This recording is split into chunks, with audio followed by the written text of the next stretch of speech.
विधानसभाच्या निवडणुका त्यांचा बिगुल वाजलेला आहे आणि घाऊक पद्धतीने म्हणजे एक दोन नव्हे तर डझनानं अर्धा डझनानं आमदार मंत्री इकडून तिकडं आणि तिकडून इकडं होताना दिसत आहे.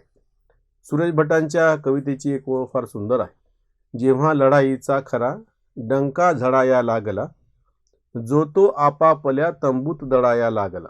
त्याच्यामध्ये थोडंसं बदल करून असं म्हणावं लागेल की जेव्हा निवडणुकीचा डंका झडाया लागला, पक्षांतरी नेता उडाया लागला. नेमकं हे निवडणुकीच्या तोंडावरती काय येतंय जरा समजून घ्या. एक तर सगळ्यात पहिले आपण दोष काय देतो? नेत्यांना देतो. आणि स्वाभाविक आहे, आपलं असं म्हणणं असतं की ज्या पक्षाकडून तुम्ही इतके वर्ष पदावरती राहिलात, निवडून आलात, पदं उपभोगली आणि नेमकं तुम्हाला निवडणुकीच्या तोंडावरती आता तो पक्ष सोडून दुसऱ्या पक्षात जावं का वाटतं? मी इथं कुठल्या एका पक्षाचं नाव घेत नाही, कारण की हे सगळीकडेच घडताना दिसत आहे. आणि एक सार्वत्रिक मांडणी असते, आपल्या पक्षातून कोणी गेला की त्याच्यामुळे पक्षाला कसं नुकसान होतं आणि त्याच्यामुळे तो गेलेला बरं आहे किंवा असं जाण्यामुळे काही होत नाही. अमच्या पक्षाचा जनाधार फार चांगला आहे. पक्षामध्ये कोणी आला की त्याच्या निमित्तानं पक्षाची ताकद कशी वाढलेली, त्याच्या पाठीमागे इतका मोठा जनाधार कसा, हे अतिशय ठरलेल्या गोष्टी आहेत. या आरोपांमध्ये काही नवीन नाही आता. किंवा तो नेता सुद्धा त्याच्यावरती कसा अन्याय झाला, तो कसा लोकशाही मार्गाने चालणारा आहे आणि शेवटी त्यांना असह्यपणे कार्यकर्त्यांच्या दबावामुळे शेवटी पक्ष सोडायचा निर्णय घेतला आणि आता कार्यकर्त्यांना विचारून पुढचा निर्णय घेईल. तो लगेच काही जाहीर करत नसतो.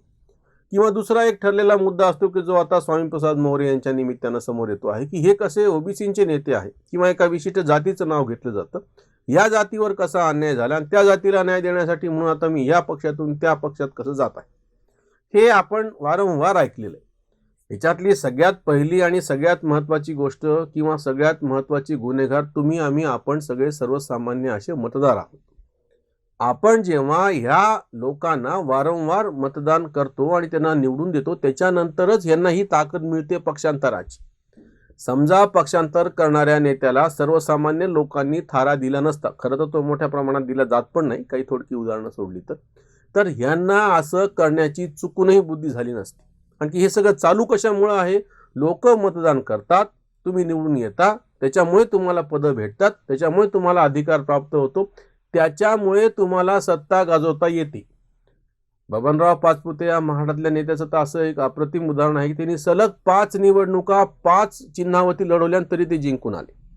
त्याच्यामुळे ह्याच्यातला जो पहिला दोष जातो जर असेल तर, म्हणजे आज जे तक्रार करतात ना, मी हे वारंवार ह्याच्यावरची विश्लेषणं बघतो आहे आणि जी तक्रार केली जाते किंवा सर्वसामान्य लोकांच्या प्रतिक्रियेच्या नावाखाली काही येतं किंवा समाज माध्यमावरती सामान्य लोक काहीतरी पोस्ट टाकतात. मला आश्चर्य हे वाटतं, या सगळ्यांना विचारावं वाटतं की पहिल्यांदा तुम्ही स्वतः गुन्हेगार आहात. या लोकांना तुम्ही मतदान केलं कशामुळे? तुम्ही जर केलं नसतं तर यांना अशा पद्धतीची बुद्धी झाली नसती आणि त्याच्यामुळे ह्याला आपोआपच आळा बसला असता. त्यामुळे जे प्रत्यक्ष असं म्हणतात ते थोडेसे ढोंगी आहेत. मतदान करत असताना व्यावहारिक पातळीवरती जी उपलब्ध लोक आहेत त्याच्यापैकी तुमच्या सोयीचा कोण आहे असं तुम्ही बघता. त्यानं पक्षांतर केलंय की नाही हा नंतरचा मुद्दा आहे.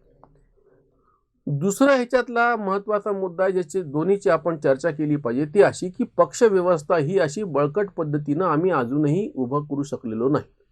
तरी त्यातल्या त्यात आता 1980 पासून भारतीय राष्ट्रीय काँग्रेस या नावानं, आधी काँग्रेस असं होतं शब्द, PV नरसिंहरावच्या काळामध्ये तो बदलून भारतीय राष्ट्रीय काँग्रेस असा केला गेला. हा एक पक्ष आणि त्याचं पंजा हे चिन्ह हे सतत सलग कायम राहिले. यापूर्वी ते तसं नव्हतं. बैलजोडी होतं, गाय वासरू होतं, वेगवेगळे चिन्ह होते. जनता पक्षाचं चिन्ह होतं. म्हणजे 1980 पासून आजपर्यंत 41-42 वर्ष काँग्रेस, भारतीय राष्ट्रीय काँग्रेस हे नाव, त्याच्यानंतर पंजा हे चिन्ह. नंबर 2चा पक्ष भारतीय जनता पक्ष. आधीचा जनसंघ, मग जनता पक्ष तयार झाला, त्याच्यातून मग जनसंघ तयार, त्या भारतीय जनता पक्ष अशी स्थापना झाली 1980ला मुंबईला. तेव्हापासून भारतीय जनता पक्ष हे पक्षाचं नाव आणि कमळ हे चिन्ह. तिसरा ज्याला कायम म्हणजे गेले 41 वर्ष, म्हणजे त्यांचे तर खरंच जुना इतिहास आहे, भारतीय कम्युनिस्ट पक्ष नावानं जो पक्ष आहे तो सगळ्यात जुना एकमेव पक्ष असा आहे की त्याचं नाव भारतीय कम्युनिस्ट पक्ष आणि त्याचं चिन्ह विळा आणि कणीस हेच कायम राहिलेलं आहे. नंतर त्याच्यातून जो फुटलेला गट होता तो मार्क्सवादी CPI हा आधीचा आणि CPIM दुसऱ्याला म्हटलं गेलं आणि त्याचं चिन्ह विळा आणि हातोडा असं राहिलेलं आहे. हे 3च पक्ष आपल्याला असं म्हणता येतील, म्हणजे कम्युनिस्ट दोन्ही मिळून मी एकच पकडतो, हे 3च असे म्हणता येतील की जे 1980 पासून गेले 40, 41, 42 वर्ष राजकारणात एकाच नावानं एकाच चिन्हानं आहेत त्यांच्यामध्ये फूट पडणे, काही लोक बाहेर जाणे, काही येणे. काही जण असं म्हणतील की कम्युनिस्टांमध्ये तर प्रत्यक्ष फूट पडली ना आताही त्यांचे एक नेते परभणीतले भाजपमध्ये गेले. अतिशय कमी असं रेअर तुरळक उदाहरण आहे की कम्युनिस्ट एखादा नेता उठतो आणि भाजपमध्ये जातो.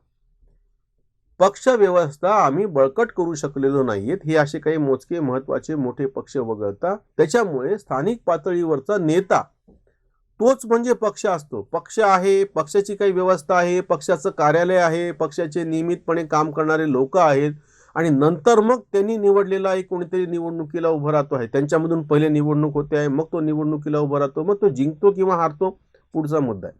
म्हणजे ही जी पक्षांतर्गत लोकशाहीची व्यवस्था उभी राहायला पाहिजे होती, दुर्दैवानं ती बहुतांश पक्षामध्ये उभी राहू शकली नाही. अजून एक गोष्ट अशी झालेली आहे की बहुतांश पक्ष छोटे मोठे प्रादेशिक हे कुटुंबाच्या भोवती हे झालेले पक्ष आहेत. शरद पवार, सुप्रिया सुळे, अजित पवार, रोहित पवार, पार्थ पवार म्हणजे राष्ट्रवादी काँग्रेस, अखिलेश यादव, मुलायम सिंग यादव, शिवपाल यादव, त्यांची बायको अखिलेश यादवची बायको, त्यांचे कोण नातेवाईक, किंवा बहुजन समाज पक्षामध्ये सुद्धा. म्हणजे तुमच्या असं लक्षात येऊ शकेल की ज्याला वंशवाद आपण म्हणतो तो मोठ्या प्रमाणात छोटे पक्ष जे आहेत त्यांचं, जसं राष्ट्रीय लालू प्रसाद यादव यांचा पक्ष आहे. लालू प्रसाद यादव, त्यांची बायको मुख्यमंत्री होती, आता मुलगा विरोधी पक्ष नेता आहे, दुसरा मुलगा आहे व्याही आहे, असंख्य पद्धतीनं. म्हणजे पक्षाची म्हणून एक काही व्यवस्था नाही आहे, जी आहे ती कुटुंबाभोवती गुंतलेली आहे. एखादा माणूस त्याच्यामुळे पक्ष असतो, तो इकडे तिकडे गेला, त्यांना ज्याच्या कोणाशी युती करेल त्याच्या पद्धतीने हे होतं. ह्या पक्षांतरावरती नको तेवढी चर्चा केली जाते. म्हणजे एक तर दोषी आपण सर्वसामान्य लोक आहोत, त्यांनी एक प्रगल्भता दाखवायला पाहिजे, पक्षांवरती असा दबाव आणायला पाहिजे, पक्षांअंतर्गत लोकशाही कशी व्यवस्थित होऊ शकेल ह्याच्यासाठी प्रयत्न करायला पाहिजे, हा एक भाग आहे.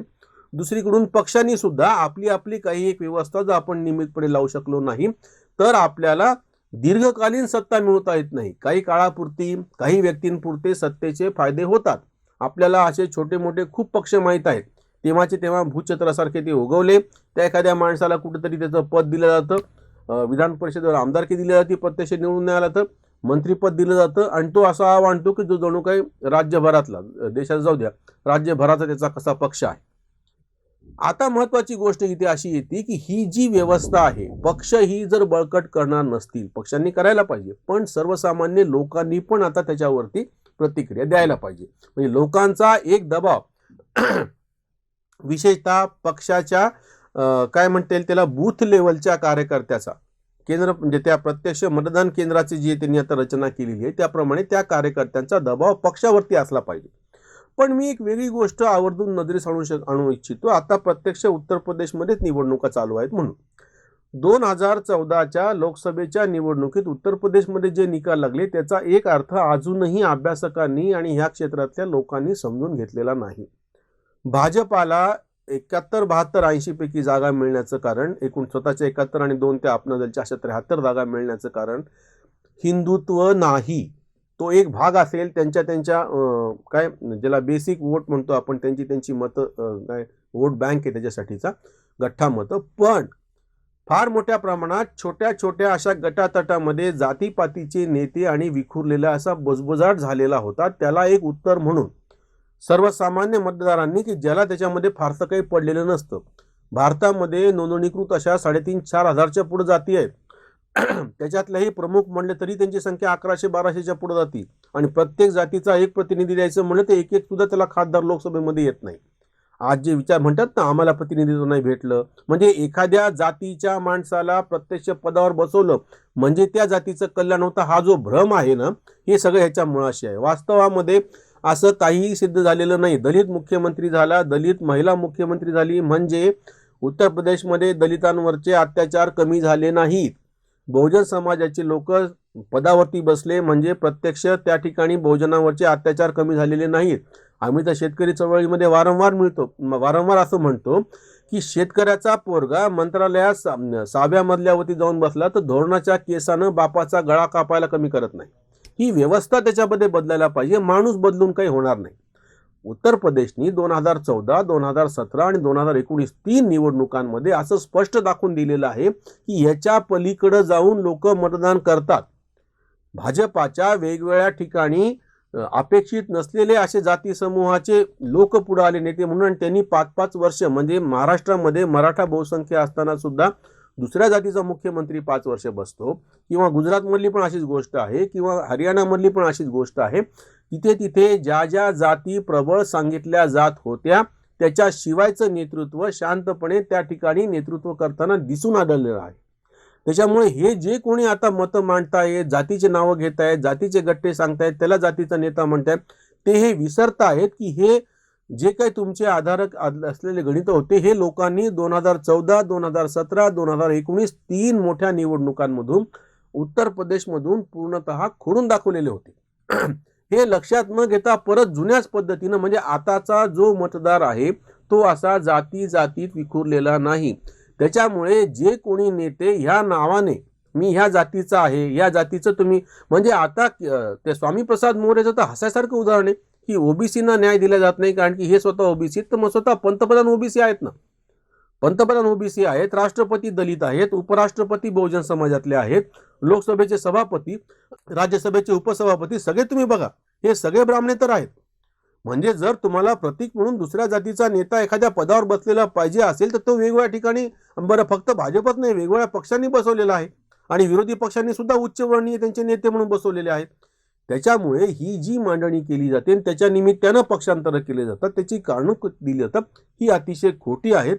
सर्वसामान्य जनतेनं असं क्षुद्र बुद्धीचं छोट्या मोठ्या गटतटाचं राजकारण नाकारलेलं आहे, वेगळ्या पद्धतीनं आपला कौल द्यायला सुरुवात केलेली, आणि हे आता सुज्ञ लोकांनी ओळखलं पाहिजे. इथेच थांबूयात. धन्यवाद.